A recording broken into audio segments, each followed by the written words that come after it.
as indeed he is, even though invisible to certain people, the very same sort of people who fail to see through the humorous philosophy of Mark Twain and into the supernal light beyond. What did Mark and Nicola talk about in that memorial conversation which took place on a January day in 1943 in a New York hotel room where Tesla's physical body lay breathing lightly in almost final readiness for departure?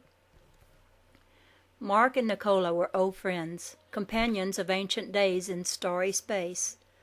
Like all such gentle humorists, like all such compassionate observers of human folly, like all old friends, they met on that occasion of joyous reunion, and they talked about the weather. Standing there together in their magnificent clean bodies of vibrant light, it was only natural that their conversation should turn to that earlier sick-room scene in Gospic, when Nicola, with the vital help of high-frequency energies pouring from Mark's written words, had firmly set his course once again into an uncertain future among foolish mortals. It was Mark who had glimpsed the mortals in a humorous moment when they had reached an ebb point in their foolishness, a point where everybody talks about the weather, but nobody did anything about it. That vibrant instant, when Mark had set Nicola free from his illness in Gospic, nobody did anything about the weather, Mark said, but Nicola was joyfully remembering that he had determined to do something about it years earlier when he was walking through the mountains in a thunderstorm. He was going to learn to control lightning and thereby control the weather. He was the somebody whose inventions would liberate and illumine all the negative nobodies of the world. Yes, that was what they talked about, the author and the inventor, on a day in January 1943. The Gospic illness over, Nikolai was ready to be guided to his next necessary advancement. His father had been thoroughly frightened and was now anxious to humor the boy by permitting him to go to college at Kalasted in Croatia. Upon arriving in that city, Nikolai took up residence with relatives, but his years in their homes were unhappy ones. Almost at once he contracted malaria, but he insisted upon starting his classes at college. His brilliance undimmed by either illness or lack of family harmony, he completed the 4-year college course in 3 years. He carried away with him one lasting impression, which was to make everything easier in his life thereafter. His professor of physics had held him enthralled with demonstrations of feats performed with laboratory apparatus. Tesla knew beyond a shadow of a doubt that his life was to be fully and completely dedicated to a study of electricity. With his life stretching complete before him, he returned home, only to face up to the demands of the army. Again he suddenly fell into a psychic illness. Again doctors gave up all hope of saving his life. A cholera epidemic raged in the town, and it was presumed that he had cholera in addition to malaria, plus the nervous strain brought on by his college work, plus undernourishment resulting from the unhappy culinary situation in the home of his relatives. However, from the occult point of view, Nicola was suffering from a psychic illness in order to prevent a greater tragedy, compulsory military service. During the long illness, which steadily became worse, Nikolai's father became more frightened. The space people have not explained how much Nikolai's father knew about the boy's origin. Of course, his mother had to know the details, but it is fairly clear that she herself was originally a Venusian. Perhaps the father was not, and it is even possible that Nicola was placed in the care of the mother without the father knowing of his origin. This all happened long ago in a remote mountain province. Women gave birth to children often alone, or with only a midwife or neighbor in attendance. There are many possible explanations. At any rate, whatever his understanding about his son, the Reverend Mutatin Tesla was ready to accept anything to save the life of Nicola at a moment when the boy was drifting off into unconsciousness from which it seemed apparent he would not emerge. his father in a firm, clear voice commanded him not to die. In exchange, Nikolai used his few remaining breaths to grasp out the news that he would remain if his father would let him become an electrical engineer.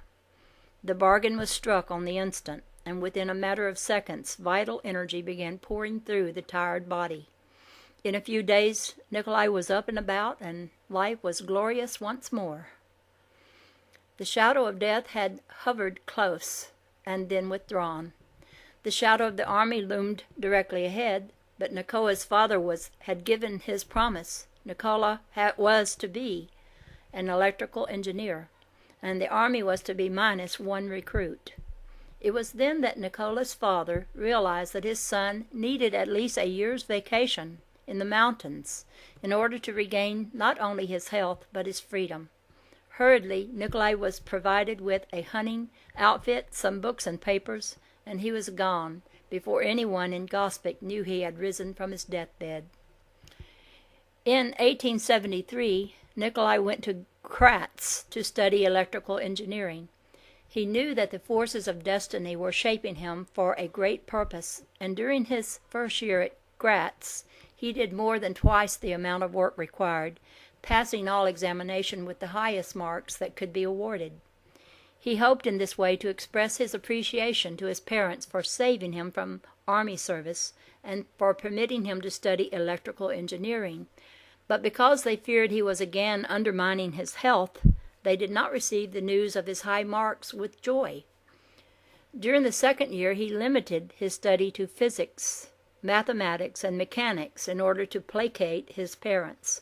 Actually, however, he was guided in this decision by higher forces, for it was important that he have plenty of leisure time to devote to the next step in his unfoldment. A piece of electrical equipment, a Graham machine, that could be used as either a dynamo or motor, had been acquired by the Institute. It was a direct current machine and was demonstrated to the class. It did not please Tesla because a great deal of sparking took place at the commutator. The professor explained that as long as electricity flows in one direction, a commutator would be necessary to change the direction, and the sparking could therefore not be avoided. Tesla replied that by using alternating current, the commutator could be eliminated. The professor was waiting for this suggestion and let loose a storm of criticism. He informed Tesla in an abrupt and lofty professional manner that many men had already experimented with alternating current, and it was simply not feasible. In that instant, Tesla had an intuitive flash. He knew the professor was wrong. He knew alternating current was possible. He knew that he would and could demonstrate it. The argument between the student and teacher went on during the remainder of the term, and although Tesla was unable to bring his vision down to practical results, he was by no means discouraged. The professor stated that Tesla's theories were contradicted by nature, and that settled the matter. It was far from settled in Tesla's mind. The following year, Tesla was to go to the University of Prague, but a lucrative position was offered him, so he saved his earnings and enrolled at the university a year later.